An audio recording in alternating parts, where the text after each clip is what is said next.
Hey everyone, welcome to the show. So Donald Trump's New York fraud trial has officially ended. The closing arguments were made today. This was after a bomb threat was made at the home of the judge, Arthur Engoron.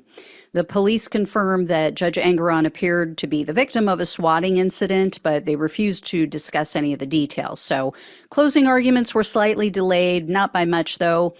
In court, Trump's attorneys reiterated the same tired arguments that they made throughout the trial. They claimed that there was no victim, so Trump hadn't committed a crime. And again, this is like saying, yeah, Your Honor, my client did try to rob the bank, but he got caught before he had a chance to get the money, so clearly there's no crime here. And Trump attorney Christopher Kise gave an almost exhausting performance. He was rambling on and on about the weaponization of a statute, how Michael Cohen is an unreliable witness. I mean, again, they keep pointing, oh, he's a liar. Well, who did he lie for?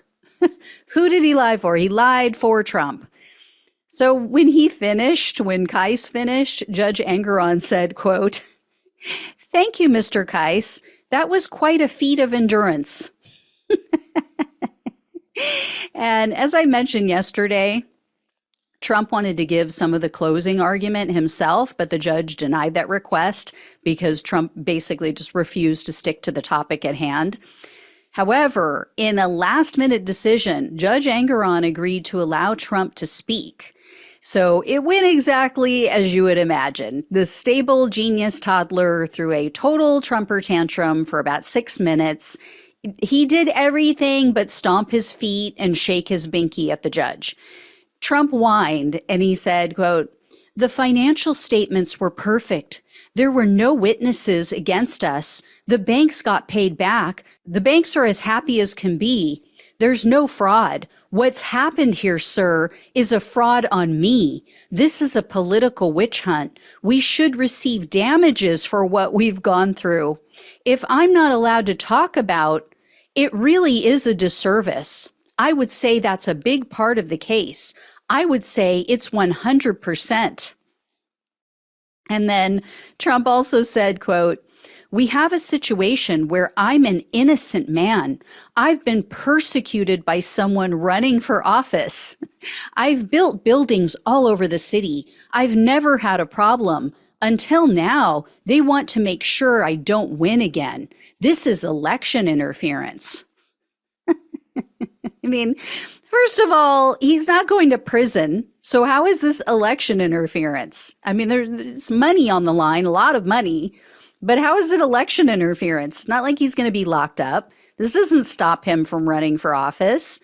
And then Trump went on to attack the attorney general. And once again, he lied and said that he was denied a jury trial. Total BS. The judge stepped in at one point and asked Trump, quote, "By the way, you said you've never had a problem. Haven't you been sued before?" And then Trump replied, quote, "I should have won it every time." So reporters say after a while of this, the judge was heard audibly sighing on his microphone. And he held up his finger at one point to indicate that Trump had one more minute and then he had to wrap it up. So Trump responded, quote, "I know this is boring to you. You have your own agenda. You can't listen for more than 1 minute." So Judge Engoron said he is going to try to have a decision by the end of this month, by January 31st. He said no promises, no guarantees, but that's what he's shooting for. And then he made some news. There was a comment he made notably about Dumb and Dumber. Of course, I'm referring to Don Jr. and Eric Trump. So the judge said in response to something that the prosecutors were saying about Don Jr. and Eric being culpable, the judge made a comment that he has not seen any evidence in this trial proving that they knew that there was fraud. So that is potentially good news for them. It sounds like he is inclined to give them a pass, that he does not believe. And, this is where them being ignorant in all facets of life really comes in handy, right? I mean, Who'da thunk it that, being ignorant, being stupid is actually a benefit in some cases? Because, yeah, the judge can be like, they're not that bright, didn't really seem to know what was going on. It was going on all around them, like, Mr. Magoo, but they just kept driving. So I don't know. We'll see what happens. I don't think that Weisselberg and Jeff McConney are going to fare as well. The judge didn't seem to have anything positive to say in their direction. So, yeah, I think they're toast. I think that Trump is definitely toast.